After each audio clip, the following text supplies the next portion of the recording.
Bon, là, on se retrouve dans la seconde partie du championnat. Voilà, il faudrait, d'ici les 3 prochaines journées qui arrivent, essayer de prendre un maximum de points pour s'assurer le maintien et jouer une deuxième partie de saison plus facile. Mais on pêche, en fait, nous, sur le fait qu'on est la seule équipe dans les Landes, donc on a énormément de déplacements sur la Gironde, en Dordogne. Donc voilà, quand on se déplace surtout avec les gars qui sont dispo, qui ont le boulot qui permet de se déplacer. Donc on ne part pas toujours avec l'équipe type, mais voilà, donc aujourd'hui, ouais, on s'attend à un gros match, vraiment. Je pense que ça va être dur, il va falloir faire surtout les efforts défensifs. Il y aura peut-être que quelques petits coups à jouer qu'il faudra jouer à fond, mais bon, voilà, on sait que ça va être très dur. Mais c'est des bons matchs, voilà, ça va nous permettre de préparer les matchs à venir en championnat qui vont être vraiment plus importants sur le côté sportif, mais voilà. Il faut prendre un maximum de plaisir, c'est les bons matchs. Voilà. Début de cette rencontre entre Peyrehorade et le Stade Montois pour la Coupe d'Aquitaine de futsal. Ce sont les joueurs montois qui vont se procurer la première occasion, mais sans réussite après ces deux frappes.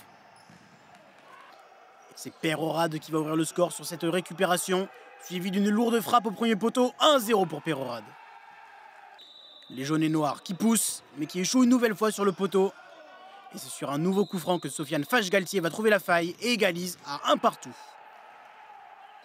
Mont-de-Marsan pousse et se voit récompensé de ses efforts avec cette action en 2 temps qui fait mouche, 2-1 pour les visiteurs.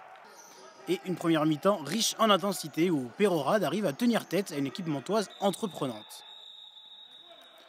Début de la seconde période. Et les Montois qui vont accélérer. C'est Nicolas Almeida Toulo qui prend le jeu à son compte avec cette puissante frappe qui ne laisse aucune chance au gardien. 3-1 pour les Montois. Jolie récupération des Landais qui lancent une contre-attaque et qui reviennent au score sur cette frappe à ras de terre. 3-2.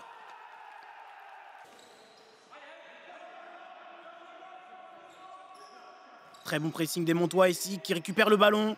Et ça finit au fond des filets pour Nicolas Almeida. 4-2 pour le Stade Montois qui s'envole. Et Mont-de-Marsan qui joue vraiment sans complexe ici à l'image de ce magnifique 1-2 et ça fait but. 5-2. Et suite à une succession de fautes, les jaunes et noirs bénéficient d'un penalty transformé par Alexandre Pouillet, 6-2. Peyrehorade ne baisse pas les bras et obtient à son tour un penalty. Mais celui-ci sera capté en 2 temps par le portier montois. Et le match se termine sur le score de 6-2 en faveur du Stade Montois. Eh bien, la première mi-temps, j'ai trouvé que mon équipe, elle jouait comme il faut. Et la deuxième mi-temps, je crois que ça s'est un petit peu emporté, pas dans le sens qu'on espérait.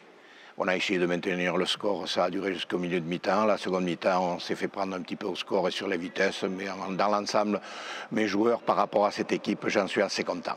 Une entame moyenne de notre part. On n'a pas bien commencé le match. On se fait punir, on perd 1-0. Après, on revient bien. Donc voilà, on a remis la tête à l'endroit face à une équipe de Peyrehorade qu'on connaît, parce qu'on a déjà joué pas mal de fois contre eux. C'est une équipe qui ne lâche rien, qui se bat jusqu'au bout. Et après, on a su faire la différence en deuxième mi-temps par nos qualités techniques, tactiques aussi, parce qu'on s'est mieux trouvé. On a creusé l'écart. Et après, bon, voilà, après, on a géré le match. On s'est créé des occasions eux aussi. Bon, mon gardien m'a sorti pas mal d'arrêts. Voilà, je tiens à le souligner quand même, mon gardien a fait son taf aussi. Donc comme je le répète, au futsal, c'est 50% le gardien et 50% l'équipe. Donc voilà, on a rempli notre part du contrat. Donc voilà, sur la sortie du match, pour moi une victoire logique. Après, voilà, Peyrehorade n'a pas démérité non plus, mais voilà, je pense que la hiérarchie a été respectée.